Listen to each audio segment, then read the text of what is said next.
before we go on and you find out why one of these is better than the other, truly it really is, take a minute, hit that subscribe button, hit that notification bell so you're alerted every time I upload new content.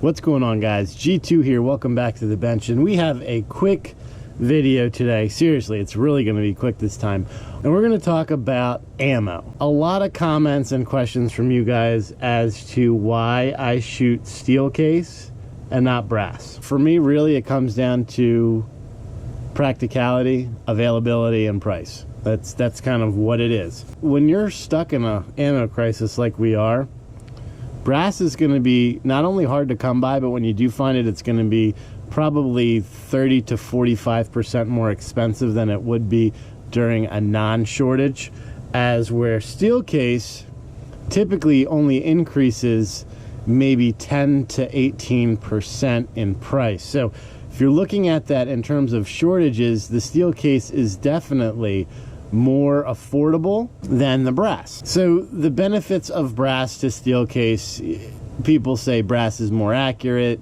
that it's easier on the gun, it's better quality ammunition, it's better quality bullets, it's better quality propellant, powder, all of those things. And then people will dog steel case and say that it ruins your chamber, it ruins your extractor, it is a hard metal, steel going into a steel chamber, they're inaccurate, they're dirty. All of those things are, for the most part, 100% inaccurate. I've shown on this channel that with, for example, our 7.62, I mean, we've shot every one of these on our channel. Our 308, our 223, our 7.62, and our 9mm. All of these have been on the channel. I have never shot brass on the channel ever.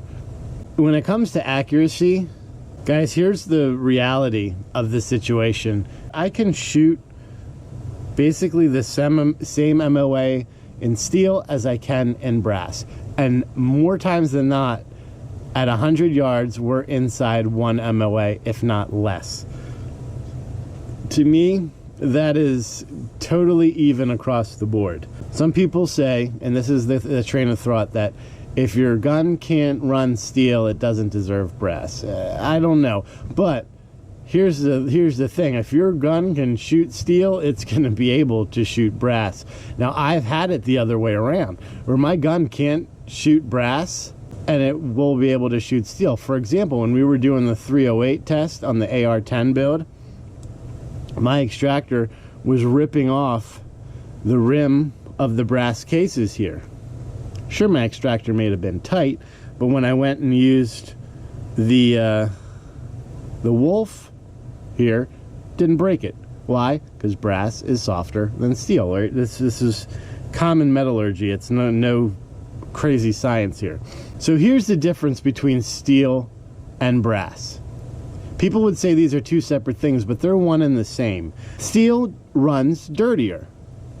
There's no question to that you running steel in your rifle will make you clean a little bit more thorough than you would with brass. And the reason for that is very simply explained. Your cartridge, when it is firing, your cartridge is in the chamber, right?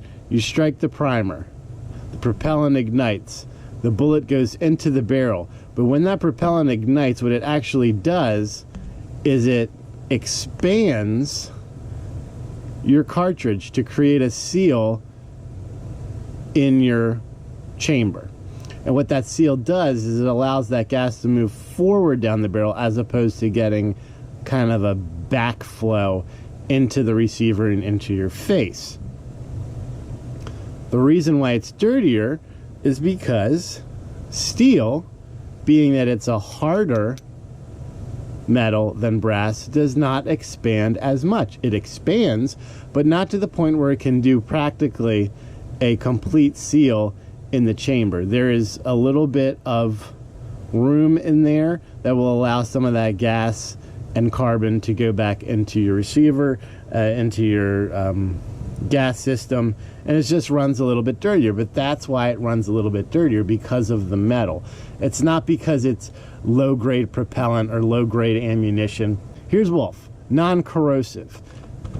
Will it corrode if you don't clean your gun? Hell yeah, it will. So will this. Steel will corrode just as much as brass will. The only reason that steel gets the bad name is because people don't clean their guns. The other thing that we hear a lot is steel doesn't cycle as well. You know, 20 years ago, I would agree that's probably 100% accurate. But now that we have a much, much better quality steel cartridge, they're lacquer primed, all those things are in there that allow it to cycle more and extract better. That's irrelevant. It's a myth. So the only detriment to steel is it runs a little dirtier, and it can wear on your extractor a little bit more than brass does, because when that cartridge is being spent out, that extractor is running on this rim and pulling the cartridge out of the chamber, right? Steel is harder than brass, so we know that. Just common knowledge will say that the steel is wearing your extractor a little bit quicker than the brass was.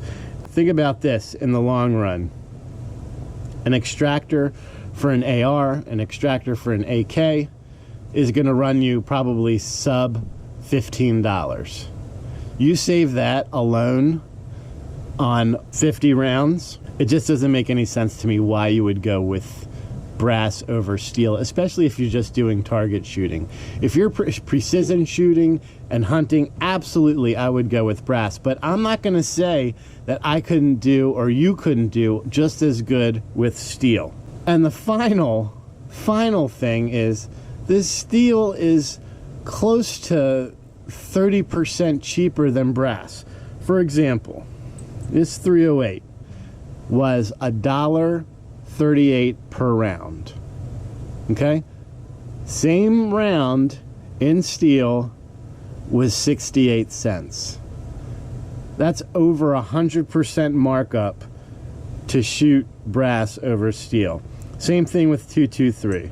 223 typically runs you around 28 to 32 cents for steel, and then brass, you're in the 45 to 50 cents per round. Again, over 100% markup. So if you're buying in bulk, I say go with steel.